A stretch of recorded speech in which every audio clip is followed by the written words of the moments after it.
So with our handsome Mr. T, I wanted to work a little bit more with some of our leave it behaviors.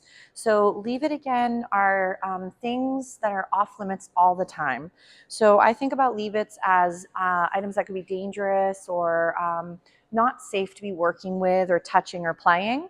So I like to, again, I'm going to plop out my no item off in the side here. So right here, he's already shown interest. So right here, Teddy, nice. So leave it. He's like, no, that looks amazing. So let's say he doesn't respond to this little leave it. Nice. I would then walk down my leash so he can't get further away and then see if I can regain his attention. So in the beginning, guys, definitely make sure that your space between the puppy and the leave it is big enough where your puppy can find it easy and attainable for now to be successful. So in the beginning, if going really close to the leave it item is very hard for your babe, make sure there's a nice big buffer. So right here, we'd go leave it, and there's a little crumb, no big deal. So right here, yes, and feed. So you don't want to think about your gear as, again, the thing that creates the behavior, like I mentioned a little bit earlier, but you might have moments where your puppy might go into the end of the leash, but that's as far as they should be able to go if the leave it items are hard for them.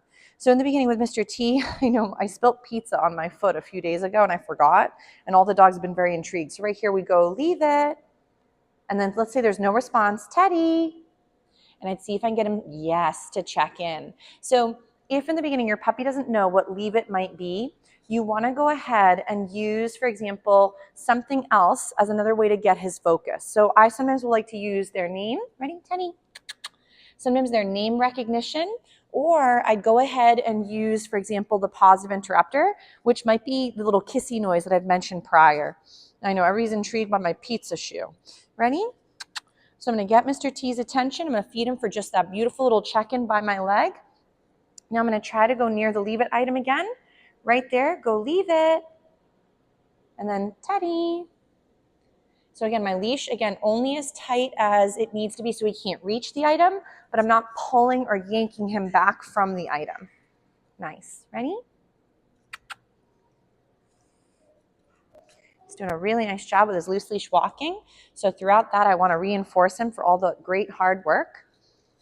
And now again, here's my no item. Nice. So if he's near the item and decides to start doing some automatic check-ins, awesome. So right there, yes. So I know in the beginning stages, you are going to be using your, again, leash, almost like training wheels, or the bumpers to the bowling alley. So if you're not a very good bowler, the bumpers can help you kind of still work on bowling without constantly putting the ball into the gutter every time. But even with again, the help, you'll still need to show someone how to rock the skill. Ready, Teddy? He's maybe intrigued by some of the find its from earlier. He doesn't know if he loves them as much. Ready? Good boy. Nice little check-in, sir. Good work. So again, we're going to go towards our leave it item again for another pass. If this was really hard on your puppy, I'd make sure the distance between the item and them is bigger. So right here, notice how he's interested because he's even closer. I go, Teddy, ready? Leave it. Yes, good boy. So if, again, your babes do find this very trying, make sure the distance, again, is big enough where your puppy cannot reach the thing. If your pup was working leave-its, and leave-its always turn into they go and they grab it, explore, and play with it while you're squealing in the background, leave it, and then now drop it or give her out, the problem there is your puppy gets really good at rehearsing grabbing the item, and then that might be actually part of the skill, and they get a little confused as to what the actual game is. So right here, leaving the item alone, feeding him for that little response. Nice job, Mr. T. So you'll see my leash is nice and relaxed. I don't want to have constant tension because then that either means I'm physically keeping him by my side or maybe making him even feel more trapped in a situation that could be maybe a little exciting or overwhelming. So there's my no item. We're going to try to walk past it a little bit this way. Nice. Good job, sir. Good decisions. So then I might even try him again past the item here. So leave it. Yes.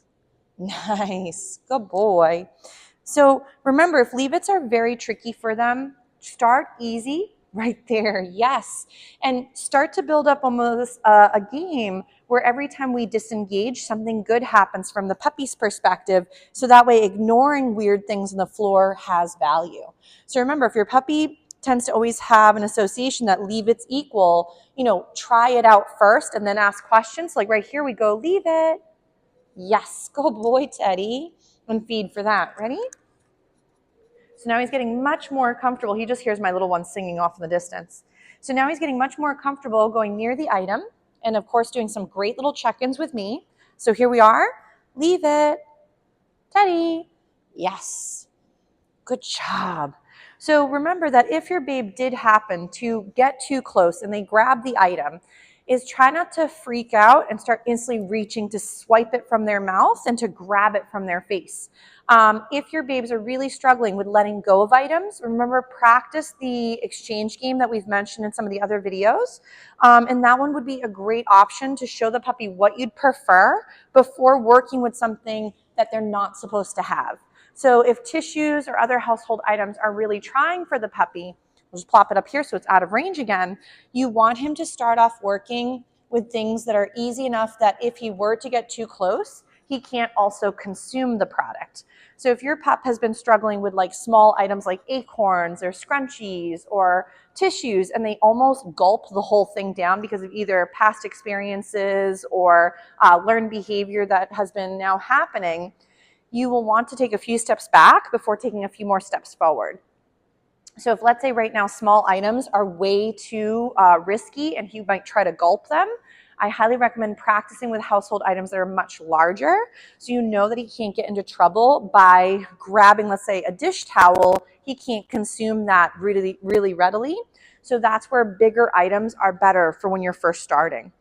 But he's doing a real great job working through some of these different skill sets. And throughout the day, all the lovely boys are getting nice and tired, but well-rounded in some of their lovely skills. So nice job, Mr. T. So we'll give him a little breather for some of these skills, and he did a great job today.